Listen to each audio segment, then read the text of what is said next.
2005, the year that I was 10 years old, and a brand new show that I never heard of before had just hit our screens. I have gone through all of New Who, all of Classic Who, and I've even managed to be a fan of the Big Finish audios. So, with the recent news that the 14th Doctor is to be revealed in a few weeks' time, I thought it was high time myself to go through every single Doctor. So, get your cup of tea, sit down comfortably, and let's go through a ranking and have a fantastic chat about it. Why not?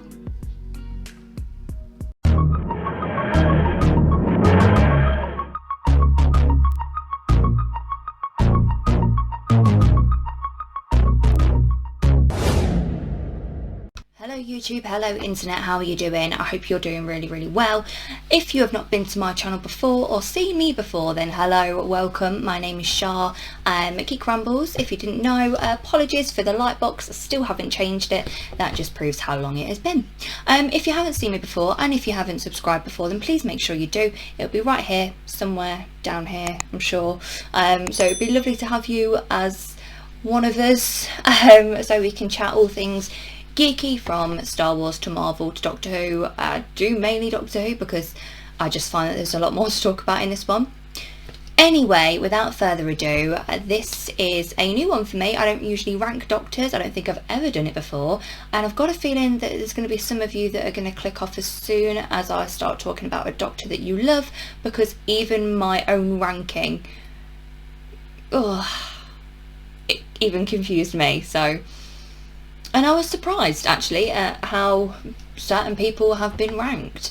Some of my favourites are even a bit further down the bottom of the list. Wow, I really wish my camera wasn't as HD as it is. I might just have to do that throughout the whole, wow, look at the colour difference on that one, because I've got a spot the size of bloody Australia on my face. But you're just gonna have to try and ignore that as best you can. So just so that everyone's clear, I'm not sure if anyone else has got any other parameter for what it means to be the Doctor, but this is everyone that has been credited and titled as the Doctor, not as any sort of different incarnation, certainly not one that has been in any sort of spoofs or any parody sketches. I'm not dealing with that at all. However, there are going to be, there is going to be one honourable mention on there, because I'm not 100% sure if they're titled as the Doctor, and if I'm being quite honest, I didn't think before recording this video to go and check. Sorry about that one. So just to avoid even more confusion, we are going from worst to best. I am actually really nervous. I've got my book in front of me. It is completely full. Hang on, you might even be able to see who's on there, but look, I'll give you a little flash there. I've wrote pages and pages and pages about why these Doctors are ranked where they are. Like I said, I'm even confused and surprised is probably the word, more than anything, at who is ranked where they are. So number 15, without any sort of further ado, this guy I feel so sorry for. So it's because my posters are there, so I'm always referencing them, but he always gets a bad rap, and it's gonna have to be Colin Baker. I need to stress, by the way, that none of these are bad. I would so happily go and watch them again. It's not like, you know, any is particularly awful, but people have got to be ranked somewhere, so just want to say that. And not a lot of this is actually down to performances either. It's more just the stories they've got, the companions that were with them, their costume comes down to it a hell of a lot as well. So please don't be thinking that I am actually slating the actor. It is definitely more just the character that they're portraying, even though it's the same one. But you'll see what I mean in a minute. So yeah, 15, Colin Baker. Honestly, one of the biggest things is that the costume is completely ridiculous. I've never seen anything like it other than in Joseph and the Technicolor Dreamcoat, and that's definitely not who he's playing. I mean, on paper he actually works because he's meant to be cocky and arrogant and, you know, have a bit of a dark side to him, but this portrayal is like too cocky and too arrogant and too dark and too irritated by everything. I don't feel like I've seen, because I'm going to talk specifically about the TV at the moment, but I've never seen the guy crack a smile. And that bothers me, and I kind of feel like if I did see it, apart from the opening titles, but if I did see the geezer crack a smile, I kind of feel like I would be so confused and not quite sure what's going on, and it would quite frankly look wrong. The writing wasn't particularly done well. He's got some of the weakest stories in the whole of the Who franchise. I can't think of one actually off the top of my head that I think is any better than anything in New Who or Classic actually.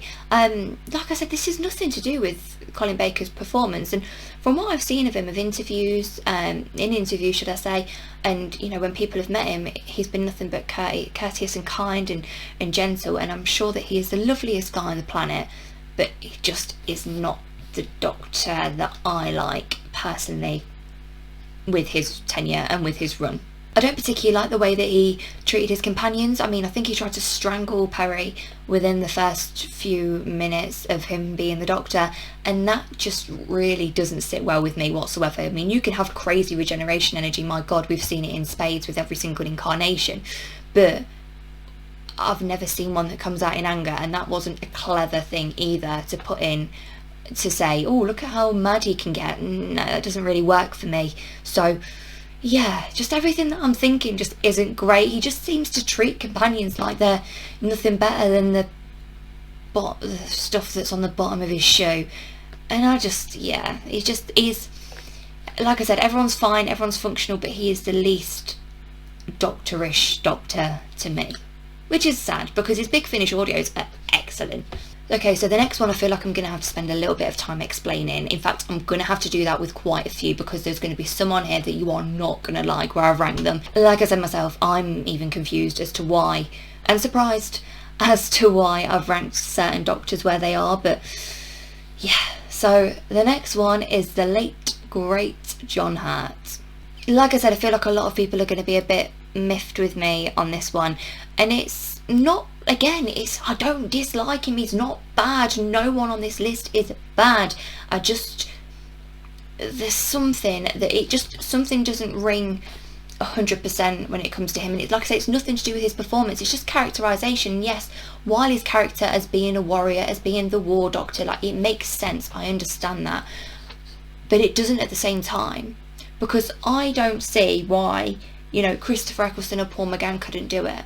Well, okay, I can understand Christopher Eccleston, and in a live that I did last week, someone told me that they wanted Paul McGann to be in the 50th, but the BBC wouldn't allow it. I've not seen that myself, so I can't really speak on that, but it would just make a bit more sense to me. And I saw an interview with Stephen Moffat a long time ago. If I can find it, I'll link it, but it was a long time ago, and he said he had 2 weeks to rewrite the whole character and the whole script because he was in talks with Christopher Eccleston for such a long time that when Eccleston eventually said, I'm not feeling this, it's not my cup of tea, that he rewrote the whole character so that he could incorporate the War Doctor. Don't get me wrong, I don't think anyone else could have played it as well as John Hurt did, but I just got a feeling that Paul McGann would have been a way better choice. Christopher Eccleston would have been even better than that, but I understand why he couldn't. So they're my reasons really, and he just, it's only one episode, he had such short screen time that we didn't really get to see him fulfill his full potential. I know that he did Big Finish audios, and I know that a lot of people were a big fan of him. It's not that I'm not, there's people on this list that I just love more. Another one that people are really not going to like me for, and I would apologise, except I just didn't know where to put him. Number 13, Peter Davison. Just waiting for a comment or something to come at me and beat me up over the internet, because I know a lot of people love this guy, and again, I don't dislike him, I just find him a little bit, not wooden, that would be really, really unfair, and especially with his companions, because I am going to be basing that on the companions as well, because that's the whole premise of the show. But with the exception of Tegan and Nyssa, his companions just felt a bit flat, and I wasn't really, I never gelled with them. They're meant to be the sort of surrogate for the audience, and like I said, with the exception of those two, I just couldn't quite get Cedric. Why am I even making out that there's way more that I'm unhappy with? It's Cedric, and I just never really got him.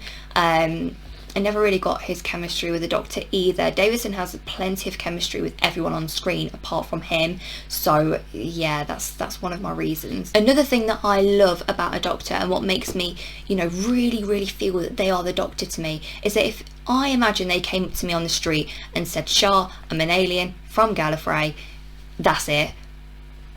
If I believe that, then that's a Doctor to me. I want to believe that they're an alien from outer space, and Davison just doesn't give that to me. I don't believe he's an alien. I believe he is a very polite, lovely, charming British gentleman, but that's kind of it. And I just can't quite get past that. I just don't feel like he is from outer space.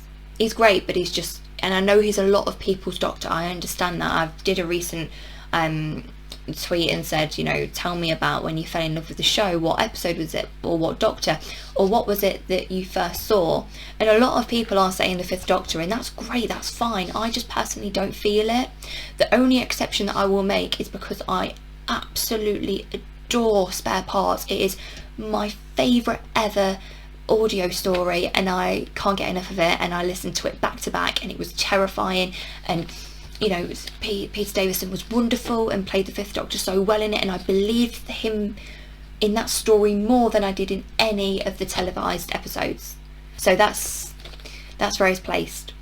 I never ever thought in my wildest dreams that I would ever feel nervous about talking at a camera because of who I've placed at number 12, and I feel like I'm going to have to spend loads of time explaining this particular one, because I know that this Doctor is a lot of people's Doctor, and I'm really sorry for what I'm about to say. Number 12 is Jodie Whittaker. Okay. Now, I need to stress, I enjoy watching her as the Doctor as of right now. I didn't at the start in season 11, or series 11. I really liked her first shot from when Capaldi regenerated into her, and the brilliant sort of thing really made me love her from the start. And not as the Doctor, but I just thought, do you know what? I felt awful that I'd had such preconceived notions of a female Doctor. But then that was realised in series 11 because I didn't feel it. I base my whole love of a Doctor on the moment where I say, yes, you are the Doctor, and I haven't had that in the strength or level that I have with other Doctors. She is a fantastic actress and a brilliant ambassador for the show. She works tirelessly, and you can really tell. But she's been let down by Chris Chibnall so much, and I'm really irritated that she has, because there was so much potential. And with me being a woman, and with the Doctor being a woman, it meant a lot to me that she would be portrayed in such a great way, and because she hasn't, it feels a bit meh to me, which is really irritating. And every time I go back and I watch her, like when I watched Legend of the Sea Devils, I wanted it to be so good, and I've completely forgotten about what the episode even entailed. I don't know if that's a fault of, I mean, it's not a fault of, that's a really bad thing to say, it's not a fault of her as an actress. She's a great actress, like I say. I just can't seem to get attached to her like I have with other Doctors. I've said before that I want to feel so upset, I want to be emotional when that girl leaves, you know, and when she regenerates, I want to feel like I'm losing something, and that I don't want to watch the show again, because that's how I felt with every single incarnation, every time someone's regenerated. So for me, to not have that feeling, even though it's not even happened yet, and I know that that's how I'm going to feel, is irritating to me, actually, because I want to like her so bad, and I do, but just not at the level I was expecting, and certainly not when I think about who I've seen her play, and you know, shows she's been in before, and I just cannot seem to get my nut round why I don't like her as much as I feel like I should. Does that make sense? Probably not. Number 11 is not just a Doctor, but the Doctor. The original, you might say. and it is William Hartnell, and I didn't expect him to be placed as low as he is, considering he is the guy who started it all and, you know, really set a very high bar for what the Doctor should and would be. I love his stories. I love the companions that he has. All of them are fantastic. I believed he wasn't from Earth. He told me that he was cut off from his whole, well, he told us all, but, you know, he says Susan and I are cut off from our own home planet. I believe that. I believe you're not from here because you're great. He's grumpy, but he's adorable at the same time. My phone is going again. I'm sorry. But yeah, there's something more. You know, the Doctor as a character has evolved so much that better incarnations have come after him. Even though he's the one that started it, there's more that's gone. And it's kind of the same as Jodie Whittaker. I don't feel as attached to him as I do to other Doctors, so it just made sense to place him where he is. And yeah, I didn't think he was going to be as low as this, but here we are. Number 10, and this is only down to a 7-minute short, and if he hadn't had this, he would probably be even lower than he is now. But number 10 is Paul McGann. I love Paul McGann. I have heard his Big Finish stories. I have obviously seen his shorts, and I've also seen the movie. Wasn't massive on the film at all. I didn't think it was that great. I thought it was very television movie budget. I know that sounds crazy because that's exactly what it was intended to be, but I could just feel that. Performances were fine. Him and Grace were great. They do have chemistry. They do bounce off each other very well. But just his acting in The Night of the Doctor just did so much for me, and the only reason he is placed at number 10 is because there isn't more of him. You know, I just love, I think it comes down to the way he was written as well. Like I say, his performances were great in the short and in the film, but I think the writing was what made the difference on that one. Stephen Moffat wrote him perfectly, so perfectly. You know, even when he goes to Khan and he says, oh, the Sisters of Utter Boredom or something like that, and she says, oh no, Eternal Life, and he's like, that's the one. I just love that. It was so great, and his energy is unmatched when it comes to the Doctor. I just wish we had more of him. He would be placed so much higher if he had more screen time. Here's the next one that surprised me massively and was not expecting for him to be so low on this list, because I always say that I love him as a Doctor, and that is Sylvester McCoy. I really don't know why. This is just where he ended up at number 9. He has great chemistry with Ace, not necessarily as much with Mel. I wasn't a massive fan of Mel. Nothing to do with Bonnie Langford, she just wasn't my cup of tea whatsoever. I just found her so high-pitched and so irritating. I couldn't relate to her at all. But when it comes to him, yeah, I don't know why he is so low. Again, if he came up to me and said, I'm a Time Lord and I'm from Gallifrey, I would 100% believe it all day long. So there's no issues there. He's funny, he's charming. I think the only thing that puts him a bit lower than where I was expecting him to be, which was, you know, a lot higher, was because it felt a bit too childish for me. You could really tell that there was a budget in there too with his tenure.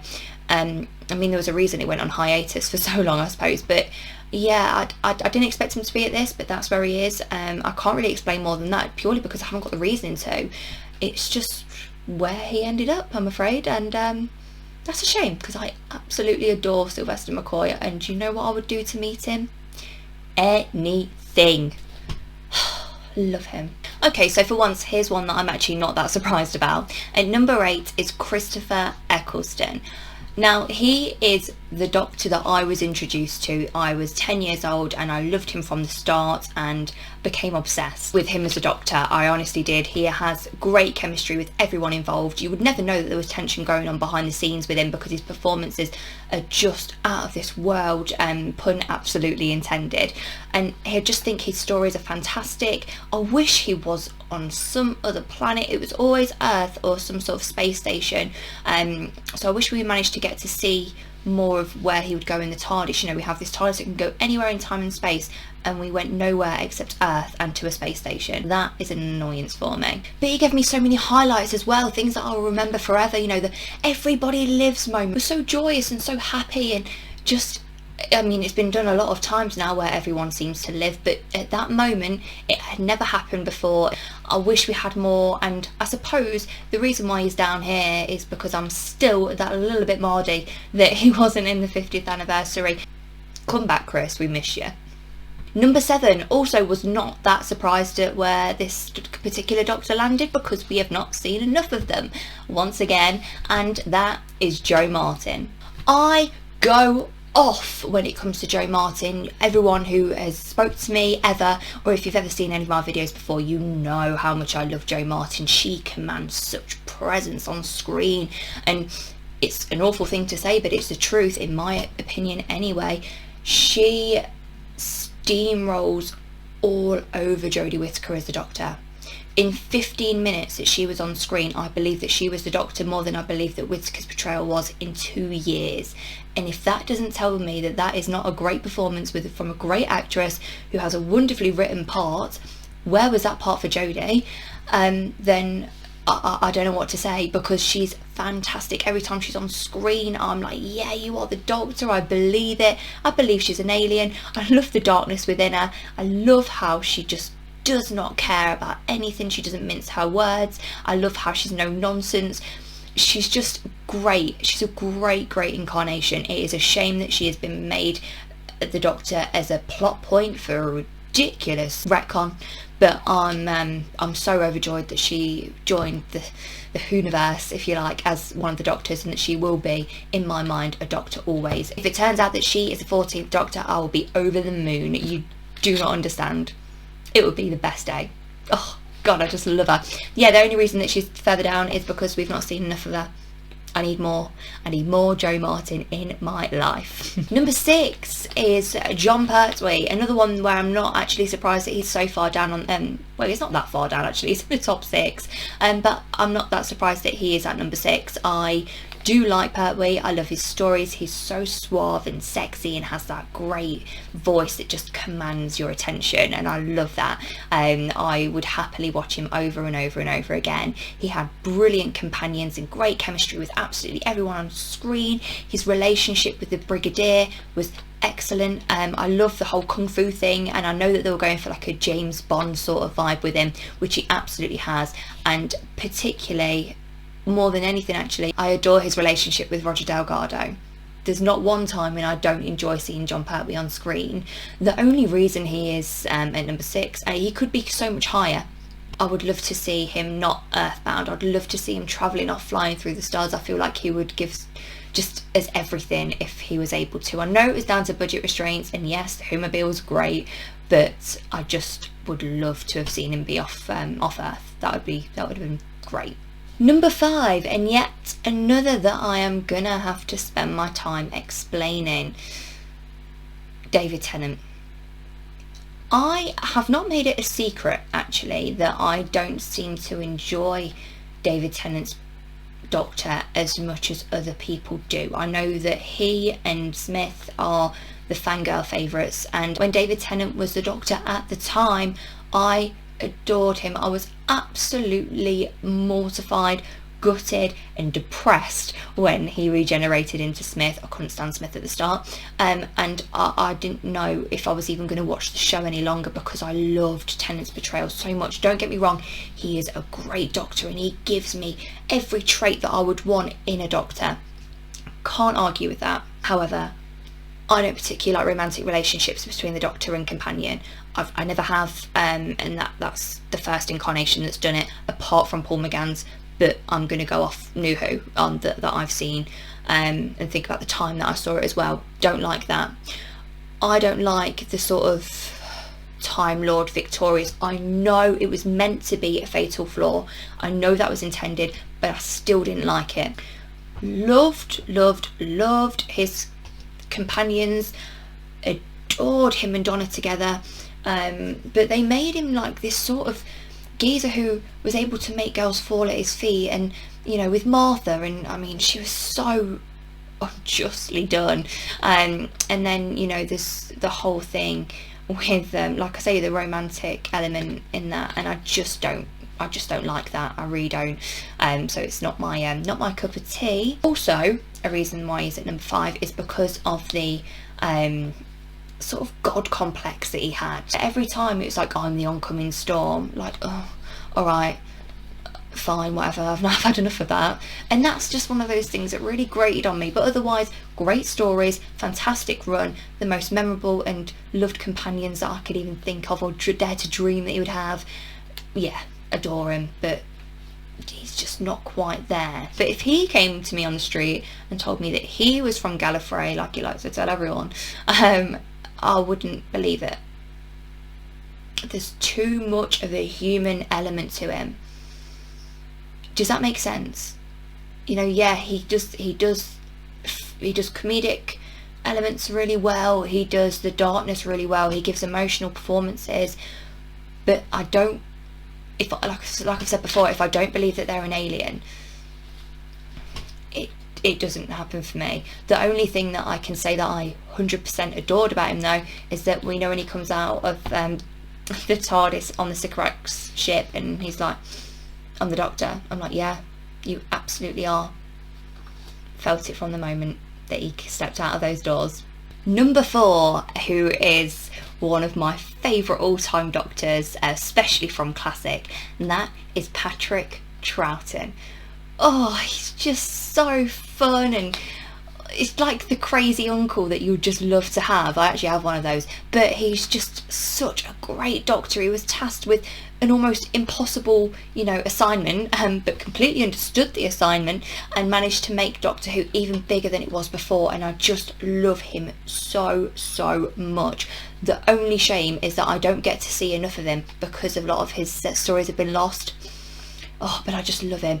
He's so comedic and warm and lovable and adorable, and can also do darkness as well, but he's so kind and so genuine. When Victoria's father died and he sits her down and he says, we are the only people that get to do this. No one else does this. No one else is able to travel like we are, and it's the best thing in the world. And he really has an element of being able to just have so much love for his companions, and especially with Jamie, those two just radiate chemistry on screen. They just bounce off each other immensely well, and I can't think that there is a better Doctor out there, from Classic especially, that is as good as Troughton. I love him so much. But number 3 is one I love dearly, and it is Peter Capaldi. He plays the Doctor magnificently. When Smith regenerated into Capaldi, I wasn't 100% on board. I thought he was a bit dark, a bit brooding, but then when I understood that that's exactly how, who he was supposed to be, I just fell in love with him so much. He is just so charming and so wonderful, and has chemistry with Clara on a level that I never expected, because she didn't have that much chemistry with Smith, so I wasn't so surprised that she managed to do that with him. His companions and the people that he had, especially with Bill, I loved that. I loved his chemistry with Missy. I thought those two were fantastic. They were like electric on screen together, and I just adore him. Funnily enough, the bigger his hair got, the more I loved him. I don't know if that's a correlation at all, or whether he was just becoming more comfortable as time went on in the part, but I just adore him. I really do. The only reason he's down here is because the other two that are higher than him are just do it that little bit better. Again, he tells me he's an alien, absolutely fine with that, can completely buy it. I think he just plays the character so well. It shows that he was such a massive fan of the show at the time as well. The only thing that sort of brings him down from others is actually going back to his chemistry with Clara. It's not that I didn't like it, it's just because it meant that all led to the episode Hellbent, which I will not get into because honestly I'll just get wound up and I don't want to do that. But yeah, that's probably the only thing. Through his portrayal, I understand it was the writing, but through his portrayal rather, he made me, or almost expected me, to make Clara the most important companion, and she never was to me, and she never was my favourite companion either. So that's the only thing that brings him down.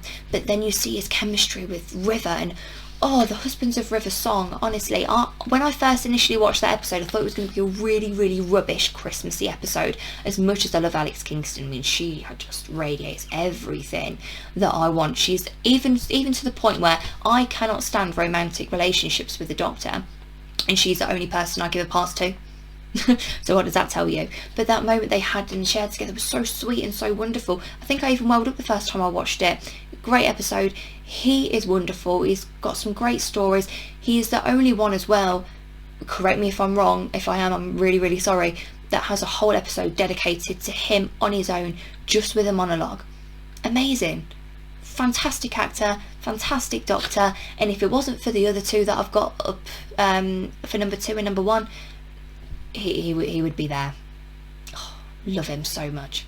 So number 2, if you've seen my videos before, or you've heard me talk about any Doctors before, then you'll probably already know where this is going, and you'll know who number 1 is.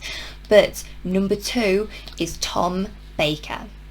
I understand he's at the top of everyone's list, and I cannot blame them, because like I've said with all the others, how would I feel if they told me that they're an alien from Gallifrey?